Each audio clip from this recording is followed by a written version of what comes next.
Hey, what's up, everybody? We're back at it here. It's been a while. What's up, Foots? Yo, what's up, Joe? The sky's falling in Dallas, but Joe and Foots survived. Yeah, we're gonna try to bring everybody off the ledge here, right? So, yeah, it's like the sky's falling. With the way they've been playing here, kind of, 2-3, Zeke now. But how you doing, Foots? Oh man, I'm great. I feel good. A lot happened today. A lot's been happening surrounding this team, and I think the worst of it all is that we're 2-3. I did a film breakdown, Joe, recently on some things and some positives to take from the game, but regardless of what's going on in America, what's going on Ray, the team isn't great right now. So that means that we need to get back.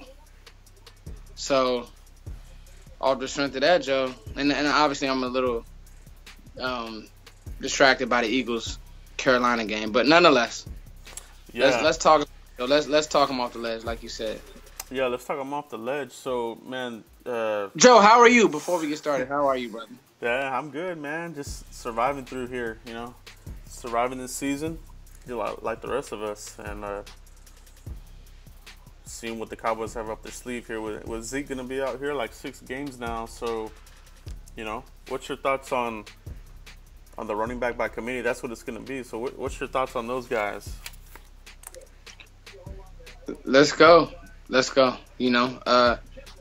Alfred looks. He's actually looked really good in the spot duty that he had. He had a 60-yard run against. Was that Arizona, Joe? Or was that? No, that was the Rams. He had a really big run against the Rams. I would like to see Rod Smith get some touches. I really would.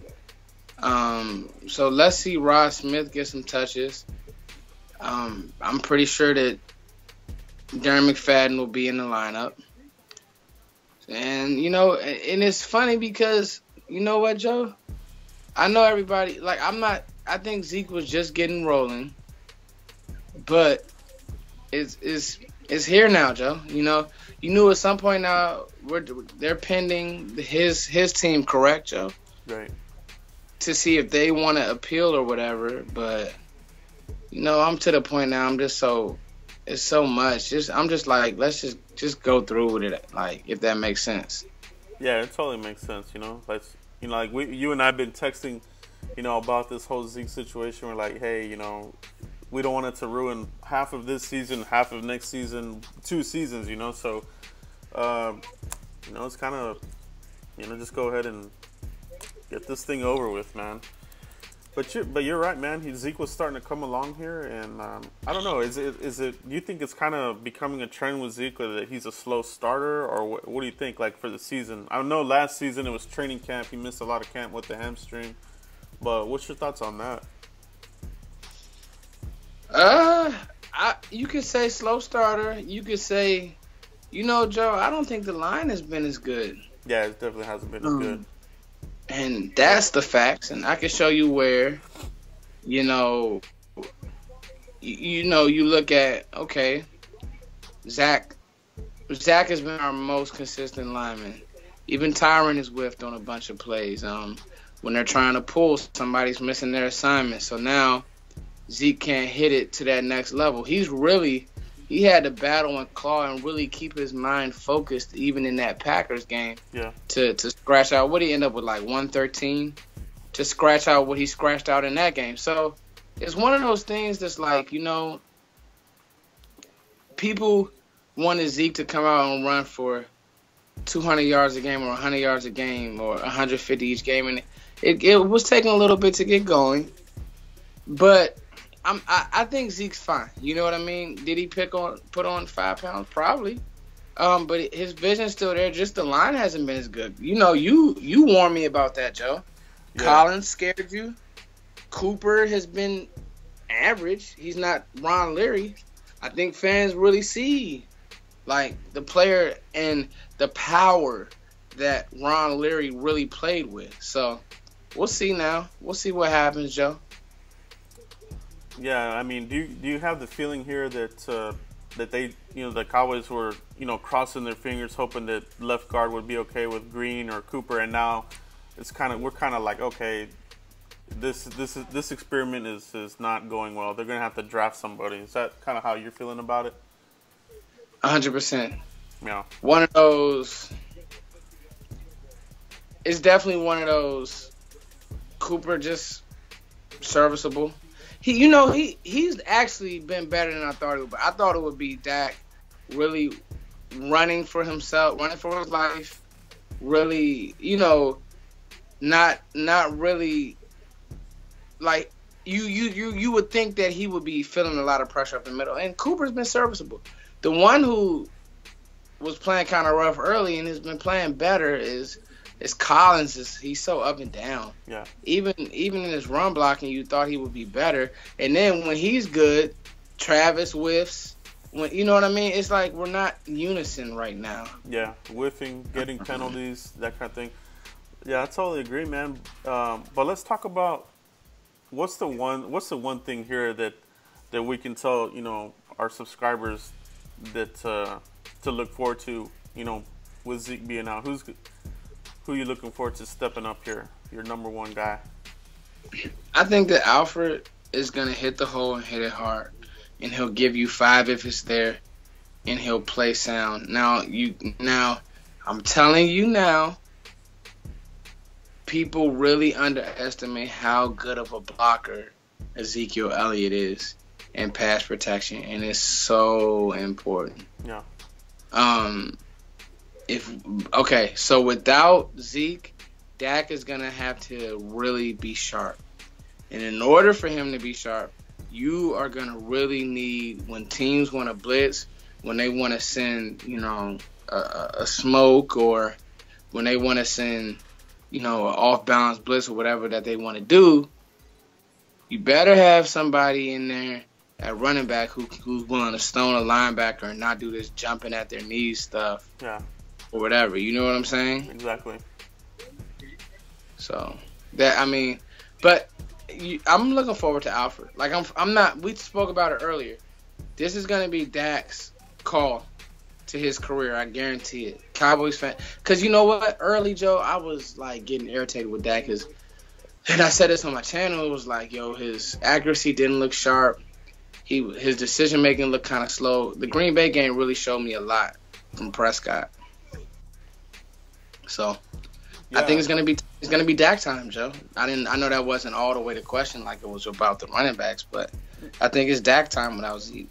No, that's the perfect segue, man. It's I think we're really gonna see Dak Prescott shine here with the leadership role and rally these guys. And it's gonna be a big test. He's gonna face that adversity. He's not gonna have that number one back, like he had last season. Well, I mean, he's gonna miss Zeke here for a pretty good chunk of the season. So, this is a good test for him, man. This is a good test because, you gotta think Dak's gonna be with the Cowboys for many years. So this won't be the first and it won't be the last time that he's in this kind of situation where he doesn't have his star running back, back there. So let's see how he looks.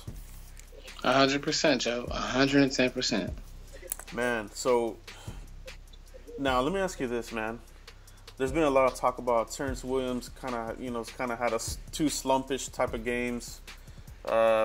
Is it time to put in Bryce Butler over Terrence Williams or get him more snaps over Terrence? What's your thought on that? He's just more elusive. Terrence essentially cost you a game. You go look at time possession. You go look at our running game was going. You go look at, the defense. Everybody's going to kill our defense. You know what? Good, great. You know what I'm saying? Our defense sucks, whatever. That's what you want to say. Aaron Rodgers is also a future Hall of Famer, and he's seen every defense. He's seen every blitz. He's seen everything thrown at him. And we don't have the personnel right now to stop Aaron Rodgers on the line or on the corner. We're a middle-of-the-pack defense. So you know what? You got to score 30 points. Dallas did that. They did that with giving Green Bay 6 points. Who gave them 6 points? Terrence Williams because he's a habitual body catcher. Yeah. He's been doing this since he's been in the league, and it's pathetic.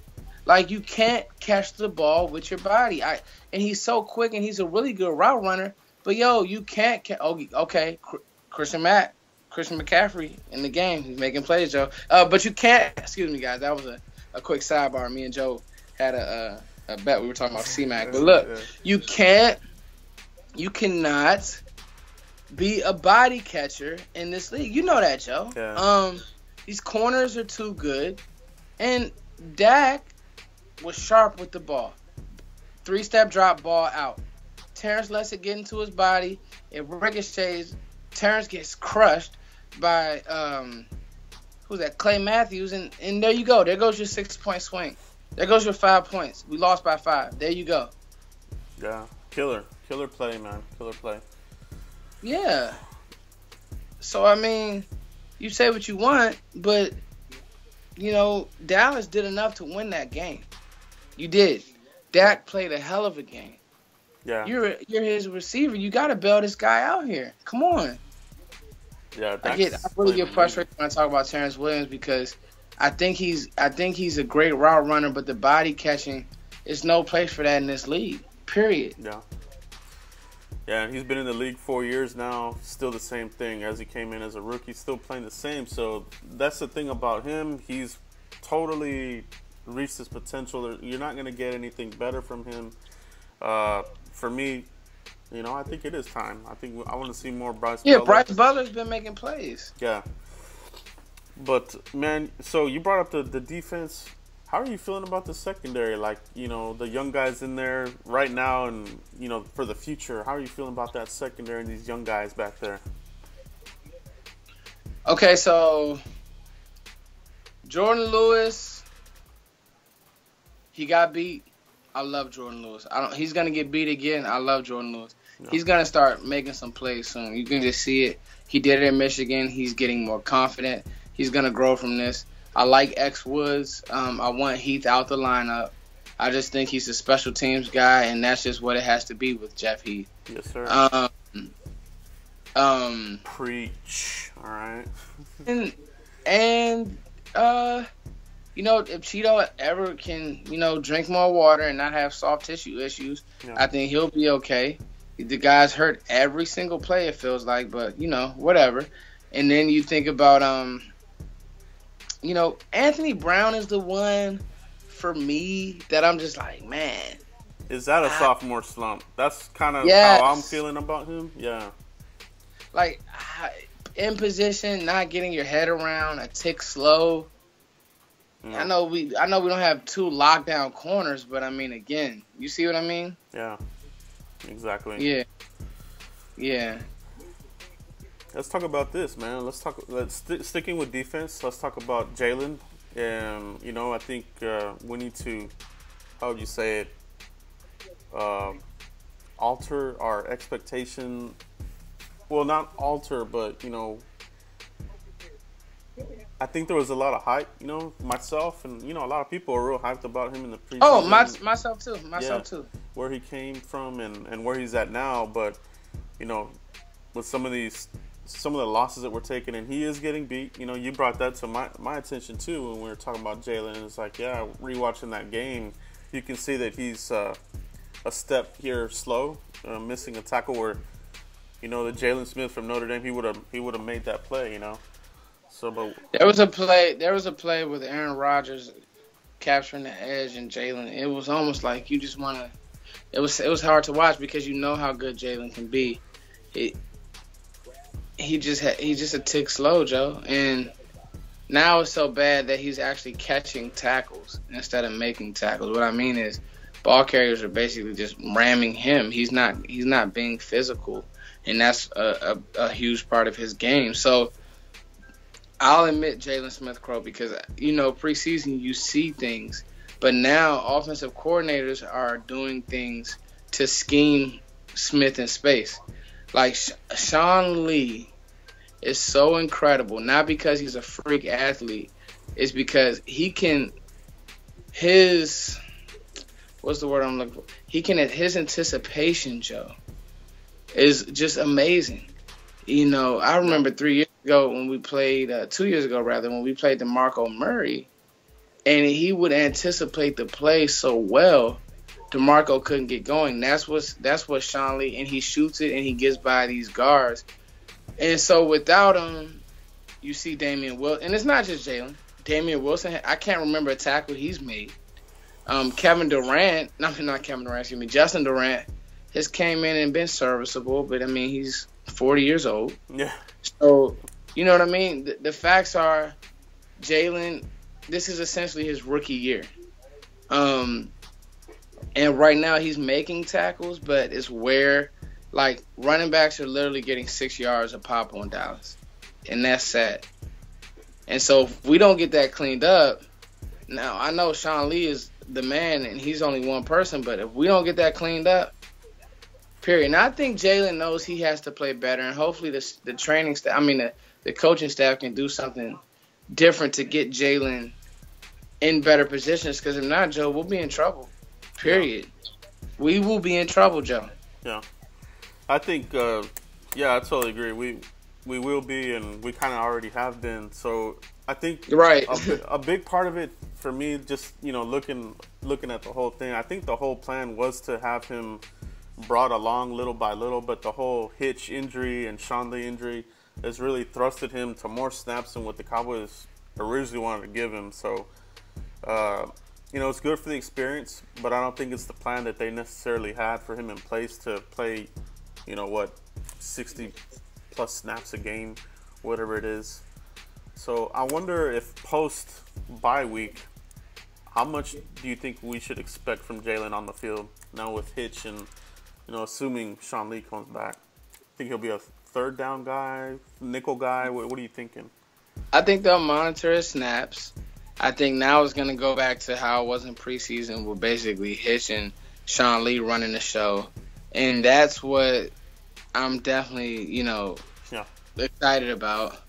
And I think that we'll run more dime, too. Like, I'm not mad at Cheeto down. I wish Dallas would get more creative, and, well, if Cheeto was healthy. But even the X-Woods, get these guys down near the line, and they can make tackles, too. So I think they'll monitor Jalen's snaps. I think that Jalen, let's pray, because, he's not fully healed. He's healed enough to play, but right. I think what's going to happen is they will, you know what I mean? I think honestly, Joe, that they'll monitor his snaps. But you don't want him out there in clutch situations. And Dallas has to do a better job of seeing what's going on. Like, you're able to, like me, I can see clear as day. Jalen's a tick slow. He's a tick slow. You got to get him out. You got to save yourself. You got to do something. No. Yeah, there's no doubt about that. And it's not like we're talking bad about Jalen. We're just, saying, that's what the facts are. What the film yeah, it's facts. Yeah, the film doesn't lie. Trust the tape, and that's what we're talking about here. And, honestly, Joe, you love Jalen. Like, you're a Notre Dame fan, if the fans don't know. Yeah. So that's my boy, man. So for me to speak honestly and candid with Foots here with you guys, it's just we're being completely objective with him. He's still recovering. He's still recovering. He's still a rookie, pretty much getting on the field. So 2018 for me is going to be the real litmus test. As far as like where he's at, with the experience and the recovery. Right now, we're just kind of getting along because we have so many injuries. That's kind of how I see it. 100%, Joe. Yeah, so what is going on with Jason Garrett's clock management? This seems to be an issue that we're still having with game management and situational football decisions. We've seen this throughout Garrett's career here as the head coach with the Cowboys. Is this something that he does not get, or should he be getting somebody in his ear, one of the coordinators? Are they failing him too? Like, hey, we got to do this, or what is the miscommunication there? You think? So Joe? Is it to you? Just be honest. Are you one of those fans that say he should have slid? I would have liked to have killed the clock. Slid, like maybe to the 1 yard line and, drain it. I think we could have punched it in. Honestly, Joe, when Dak scored, I said it's too much time. Yeah. Now let me play devil's advocate, and this we've talked about it ad nauseum. Everybody has, but okay. So say they don't score, they get to the 1, and Dallas has trouble like they did the a couple 3-4 plays before, Yeah. and blah blah blah blah blah. So anyway, I think the only mistake of that drive was throwing the ball, because honestly, after you got the first down, Green Bay didn't want to be on the field. Their D-line didn't like. It's the thing about sports is you can tell when you're punching a team in the mouth. Whether it's basketball and you keep pushing the ball and their coach is forced to call a timeout because momentum has swung so much.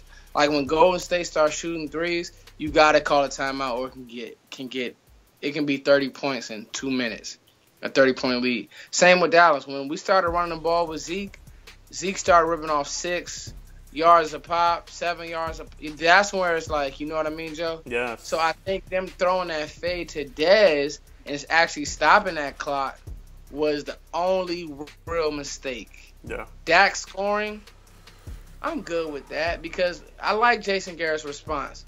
You start getting cute, you in trouble. Now watch this, Joe. I still don't like, and he did a better job.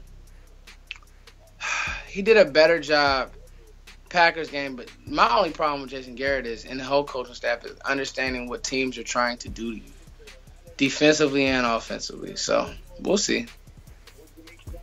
One thing that I really take away from this and the silver lining is Dak getting this kind of experience in this kind of situation. He's such a student of the game that this situation, this loss, this play,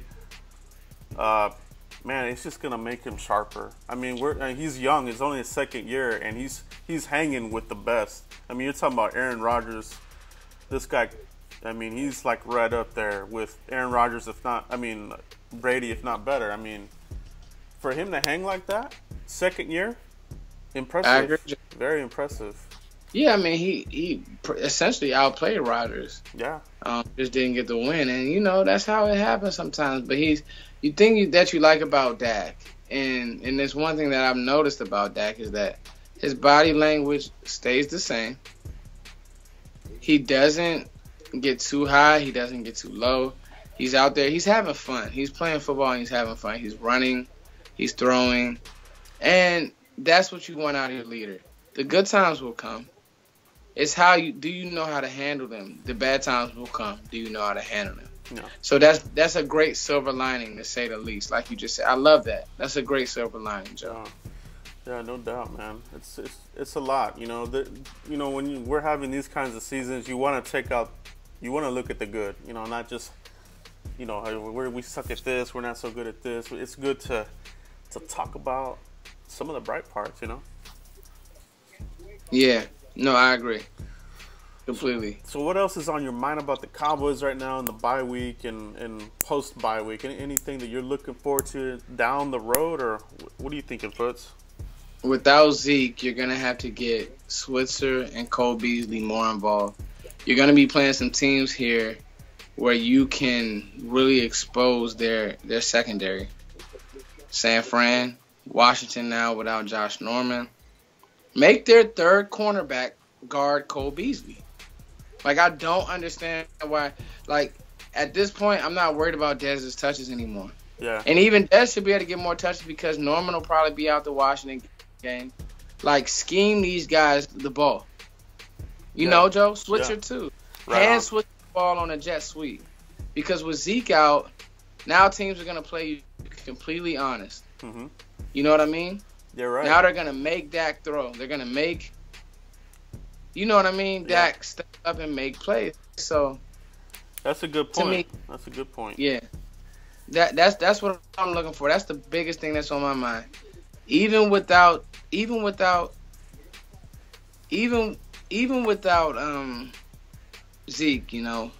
definitely winnable games.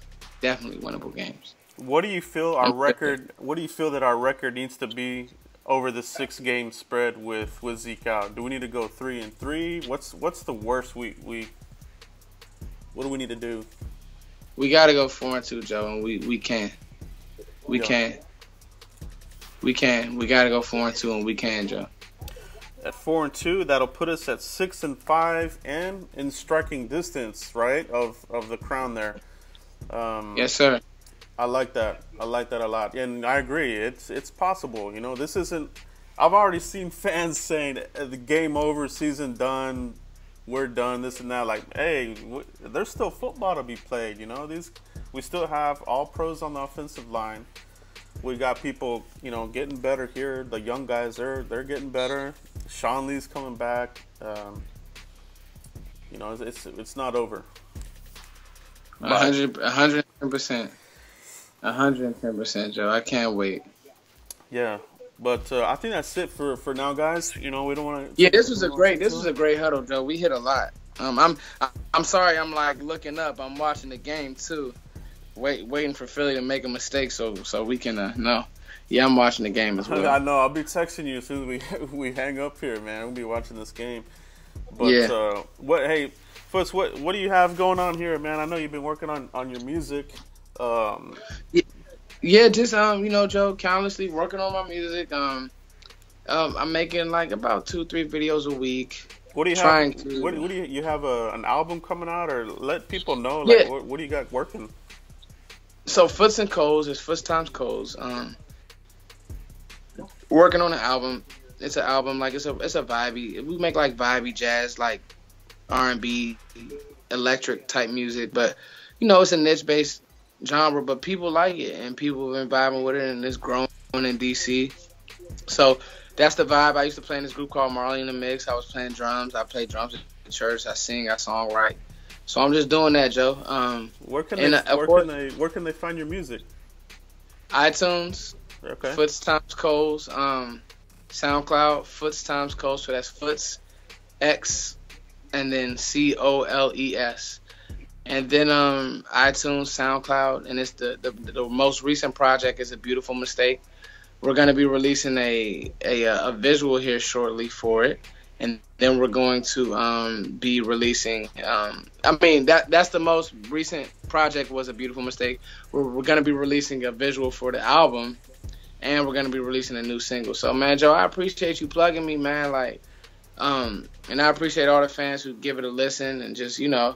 Because, I mean, that's what we try and do, Joe. Eventually, we'll have our own studio talking Cowboys and getting things popping. So I appreciate the love you show, bro. And now, trust me, I check out all your work, bro. Yeah, it's nothing but love, man. I know you've been busy with it. Yeah, man, definitely.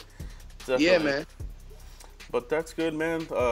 Before we close out, miscellaneous topic, baby. Oh, I got one for you, Joe. I got one here. This is Halloween themed, all right? Okay. Your favorite Halloween villain, is it Jason, Michael Myers, or Freddy Krueger? Most scary, Jason. I know. Who wants to be chased by a hatchet, right? Or a machete? Yeah, Jason was nuts. Okay, Joe.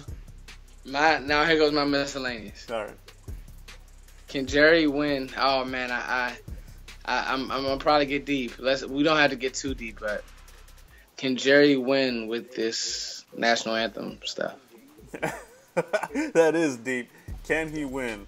I think it's just. What's your take, Joe? What's your take, real quick? What's my take? I think it's just a very polarizing topic, man. And when you got a polarizing topic, you're gonna have one side that's very strong, and you got another side that's very strong. And the challenge is to come in the middle and come up with something that's mutual for both sides. And fair, you know, you gotta hear what the players are saying. You know, they're not just out there to piss people off. There is meaning behind it, you know, and I want them to get their message out, you know, and hopefully the NFL and, you know, supposedly this message will come out as far as what that is, you know, and bring everybody together. It's really what it is. Everybody's too far apart, just too much anger on left and on the right, and we got to find a happy medium, man, to get going. I'll say this, Joe. The best conflict resolution, or when you're really trying to learn, even if you don't agree, when you're trying to learn and inform yourself, is really listening to both sides and coming to an agreement. getting veterans in a room, getting Black Lives Matters in a room, getting people from the Republican Party, getting somebody in who feels strongly about the flag and this is why, and just listen and understand, and everybody speak their part in civil rights, and everybody speak their part, and then having an educated resolution. Okay, we can do this. Okay, let's go do real outreach in the community. Okay, let's try to get these police officers trained or whatever the issues may be. Because that's what makes this country great. Everybody is allowed to have an opinion, and we should respect everybody's. But right now, there's so many gray areas. But I appreciate your thoughts on that, Joe. That's it. Yeah, we got it, man. We got it. Yes, sir. But that's it, everybody. Thanks for joining us here on this, info-packed Cowboys huddle. Puts there, and we'll see you here for the next video. Peace. Hey, Joe. Yeah. we gonna get one of these this year. Trust me. Oh yeah, man. We gotta get that. It's coming. It's coming soon, man. If not this year, for sure. It's soon, man. It's soon. It's coming, Joe. All right, guys. Peace. All right, peace, y'all.